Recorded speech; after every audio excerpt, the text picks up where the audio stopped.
T'as entendu parler d'Angelina et Sarah Grimke? Ce sont 2 filles de juges du Sud, élevées avec des esclaves.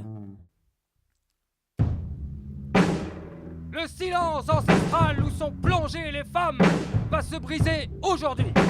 Angelina Grimke va pousser les lourdes portes de l'Assemblée législative du Massachusetts pour présenter une pétition signée par plus de 20 000 femmes réclamant l'abolition de l'esclavage. Et elle revient de loin. Oui, elle revient de loin. Angelina, combien de fois faudra-t-il te répéter qu'un esclave trop nourri est un esclave qui bat et qui fait que somnoler? Sarah, si je te reprends encore à apprendre à lire à ton esclave, je la battrai si fort que c'est elle-même qui refusera tes leçons. À 21 ans, Sarah a fui chez les Quakers, qui savaient que les Noirs avaient une âme et qui travaillaient pour l'abolition de l'esclavage. Mais Angelina était encore jeune et elle a dû attendre.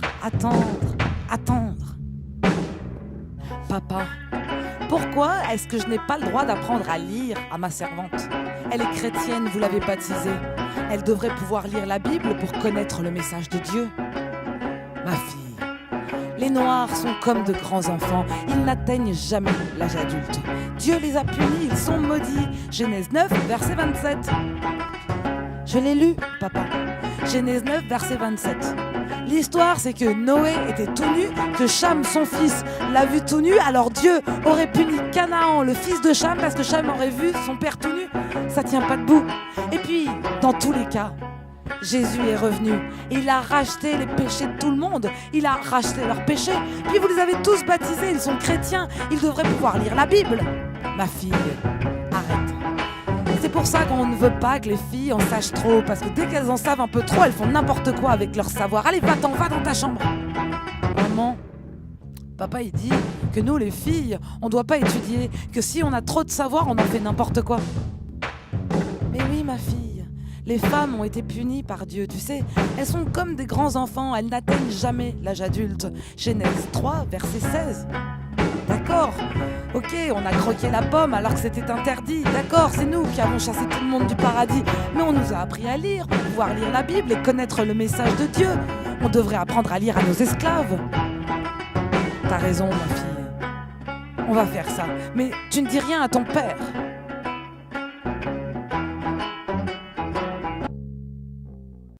Mesdames, Mesdemoiselles, Messieurs, bonsoir. Flash spécial, nous sommes actuellement en direct de l'Assemblée législative du Massachusetts, où dehors c'est l'émeute, ça hue, ça conspue, n'est-ce pas Simone? L'ambiance est parfaitement électrique, car ils ont décidé d'empêcher Angelina de s'exprimer. Mais elle va parler contre l'interdiction même faite aux femmes de s'exprimer en public devant une assemblée uniquement constituée d'hommes, n'est-ce pas Simone? Eh bien, elle va parler.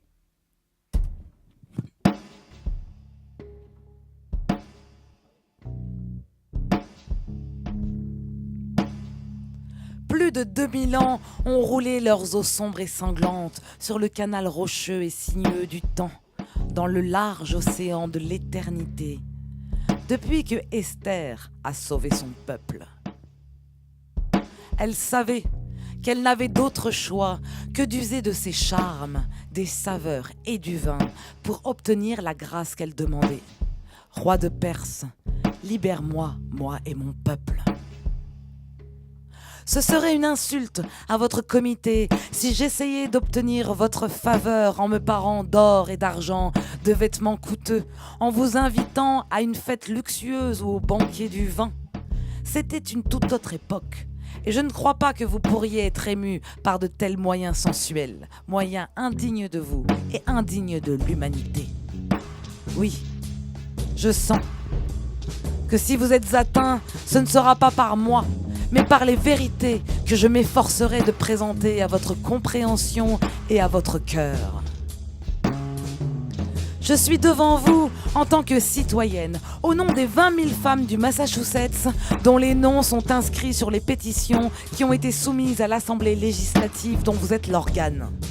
Ces pétitions portent sur le grand et solennel sujet de l'esclavage américain, sujet auquel la République porte le plus grand intérêt, qu'on le considère par ses aspects politiques, moraux ou religieux. Et parce que c'est un sujet politique, On a dit avec insistance que les femmes n'avaient rien à voir avec cela. Sommes-nous des étrangères parce que nous sommes des femmes ? Sommes-nous privés de notre citoyenneté parce que nous sommes les femmes, les filles, les sœurs, les mères du peuple ? Les femmes n'ont-elles pas de pays ? Pas d'intérêt à défendre jalousement le bien public ? Ne sont-elles pas concernées par la honte et la culpabilité d'une nation ? On dit souvent que les femmes dominent le monde par leur influence sur les hommes. Eh bien, si c'est le cas, nous pouvons nous cacher le visage dans la poussière et le couvrir d'un sac et de cendres. Les hommes n'ont pas été guidés par la puissance morale et intellectuelle, mais par leurs passions animales. Et je tiens à vous dire, Monsieur le Président, que les femmes américaines ont affaire avec ce sujet non seulement parce qu'elles sont morales et religieuses, mais parce qu'elles sont politiques. En tant que citoyennes de cette République, notre honneur et notre bien-être sont liés aux choix politiques et aux lois. Je suis devant vous, en tant que sudiste, chassé de sa terre natale par le son du fouet et le cri déchirant de l'esclave. Je suis devant vous, en tant qu'être moral, doté de droits précieux et inaliénables qui sont corrélatifs à des devoirs solennels et des responsabilités élevées.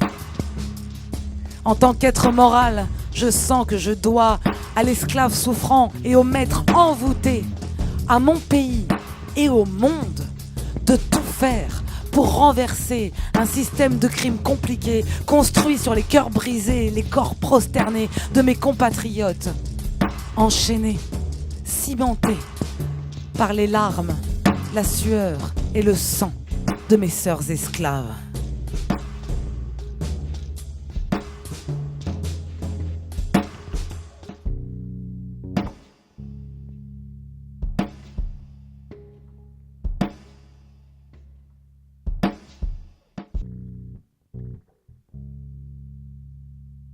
Père, tu n'as rien pu y faire, je n'en démordais pas. Tu voulais me faire taire et tu m'as fait hurler. Tu voulais m'isoler, tu m'as rendu célèbre. Brûlez mes articles, allez-y, brûlez-les. Avant de faire descendre, ils feront de la fumée. J'ai peur, oui j'ai peur, mais je ne peux reculer. Tant de femmes derrière moi qui comptent sur mon courage. Je serai la voix de celles qui se taisent, persuadées que tout ce qui sort de leur bouche n'est que verbiage. Si j'étais un garçon, je serais avocat, mais je ne vois pas pourquoi une fille ne le serait pas. Et la cause que je plaide a tellement d'importance qu'hommes et femmes doivent s'unir pour la gagner. Et pour la gagner, il faut parler. Chrétien, sur cette terre, il n'y a qu'une chose à faire, c'est aimer son prochain. Tant que ce pays tolérera des esclaves et des femmes enfermées qui ne brandissent pas le mot de liberté, il nous fait parjure devant les nations du monde et surtout devant Dieu. Séparer les familles, maintenir dans une ignorance crasse, voler le fruit du travail, battre, violer, tuer pour un oui, pour un non à des êtres que vous avez vous-même baptisés, c'est un crime contre Dieu, contre l'humanité. Femmes du Sud, vos fils, vos maris usent du même genre de méthode pour vous tenir occupés des besoins de la maison. La condescendance accueille vos paroles, vos idées sont idiotes, vos projets sont mignons. Vous vous taisez, vous trouvez ça normal, mais c'est votre devoir de protéger du mal. Vos fils, vos maris, le crime qu'ils commettent l'emporteront pas au paradis. Il faut en parler le matin, le midi et le soir, faire rentrer l'idée à grands coups de butoir, affranchir les esclaves qui sont dans la maison, refuser de boire du café, de porter du coton, vous mettre à pleurer lorsque vient un marchand, lorsque l'on bat un esclave, continuer coûte que coûte à leur apprendre à lire et alléger au mieux ce qu'ils ont à souffrir. Dieu n'a pas voulu cela, il faut que cela cesse. Dieu n'a pas voulu cela, il faut que cela cesse.